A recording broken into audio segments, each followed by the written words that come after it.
একটা পরিবারে কি শুধু বাবা মা থাকেন, আর কেউ থাকে না? পরিবার বলতে আর কেউ নেই, পরিবার বলতে আমরা শুধু বাবা মাকে বুঝি। এই প্রশ্নের উত্তরগুলো কে দেবে আমাদেরকে? এই প্রশ্নের উত্তর চাই। আমাদের সঙ্গে চরম নিষ্ক্রিয়তা করা হয়েছে, চরম, মানে পুলিশে যতক্ষণ পর্যন্ত না বডি দাহ হয়েছে ততক্ষণ পর্যন্ত 300-400 পুলিশ একেবারে ঘিরে রেখেছিল আমাদেরকে। যেই মুহূর্তে আমাদের মেয়ের বডি দাহ হয়ে গেল আর একটা পুলিশ নেই, কি করে পরিবার আসবে, কি করে কে আসবে, কারোর কোনো দরকার পড়েনি, কারোর কোনো জানার দরকার নেই। সেই মানুষগুলো যদি শ্মশানেও থেকে যেত তাহলে হয়তো থেকে যেত। এতটা সক্রিয় ছিল পুলিশ বডি নিয়ে যাওয়া পর্যন্ত। যখন দাহ হয়ে গেল তখন পুলিশ নিষ্ক্রিয় হয়ে গেল।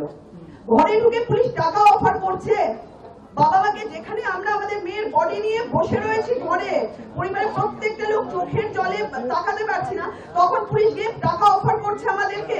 এটা পুলিশের মানবিক মুখ। তারা আবার বলছেন যে আমরা সব ঠিক কাজ করেছি, আমরা সব দায়িত্ব পালন করেছি। এটাকে দায়িত্ব পালন বলে? এটাকে